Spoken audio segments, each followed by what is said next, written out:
Welcome to Your Daily Writing Habit, episode number 884.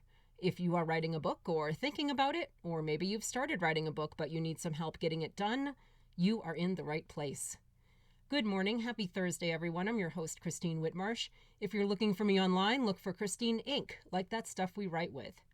Each day I'm sharing with you the writing habits I've learned over my 20 years as a ghostwriter, book coach, and author. I have found that three things in particular have a huge impact on your success as an author, and they can even turn a quote-unquote non-author into a published one. Those three things are writing fundamentals, productivity, and mindset habits. Here's today's quote. Society grows great when old men plant trees whose shade they will never see. James Kerr. And once again, good morning, everyone. Happy Thursday. You know, one of my greatest wishes to this day is that my grandfather, Grandpa Pittman, on my mom's side, had written a memoir. My grandfather on my father's side, the quote-unquote writer side of the family, the Whitmarsh side, he did publish at least one book that we're aware of called Famous American Athletes of Today. This was clearly not a memoir, but a book with his thoughts, nevertheless. But Grandpa Pittman on my mom's side, also known as Douglas, also known as Dutchie Pittman, a ninth grade school dropout, successful self-made businessman, and later on a New Hampshire farmer, did not write a book. A born entrepreneur and generally restless person, he was a restless soul, always seeking new challenges to solve, my grandfather had a pen company, a bed and breakfast, and various other business ventures.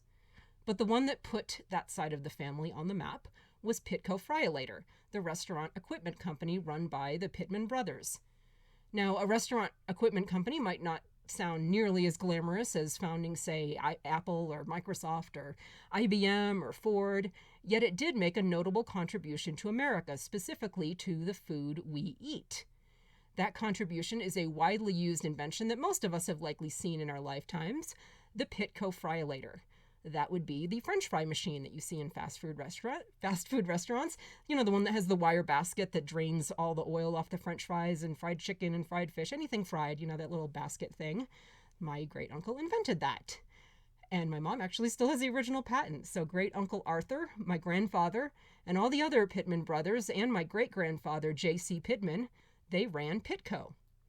Now, although no longer connected to my family beyond the name, Pitco still exists today, and they still sell fryers as well as an assortment of other restaurant equipment. Something we all in my family appreciate is how they keep the stories of the past alive in their marketing. In the About section on their website, they have a letter that my great-grandfather, J.C., wrote back in 1946. They have a Facebook page, lots of historical family photos that are really kind of, for all intents and purposes, my family photos. That letter, plus an assortment of other various sales letters, brochures, marketing materials that my mom saved, along with childhood and teenage memories and hazy images of stacks of Wall Street journals and my grandparents' Florida home, that's pretty much all I have left of the entrepreneurial wisdom from my grandfather. I do remember being impressed with his knowledge of the stock market and investing, but unfortunately, I don't remember a single actual strategy or stock tip, which sucks.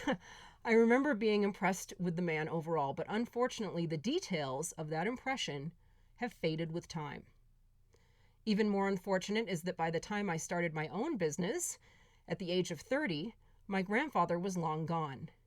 When I needed his business wisdom the most, I was left to piece together ideas and lessons from old marketing materials.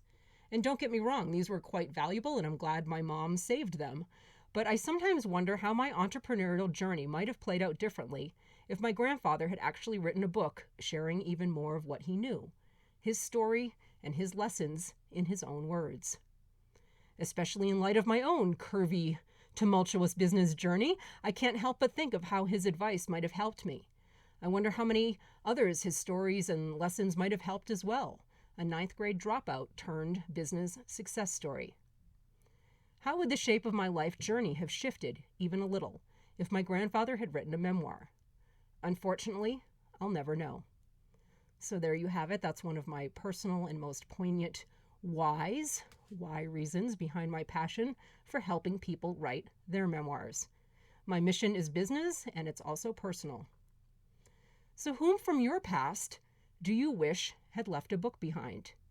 How might it have changed your life? There are struggles we're meant to face and learn and grow from on our own, but the whispers of voices from the past have a way of softening those hard landings. So please, don't leave silence in your wake. Leave whispers of what you've learned for future generations. Use your words to create softer landings and ultimately a legacy of the life you've lived. Thank you for joining me here on Your Daily Writing Habit, where I am helping you write and finish writing an awesome book. And I would love for you to drop by my Inc. Authors group on Facebook and let us know how we can support you in doing that. Until tomorrow, happy writing.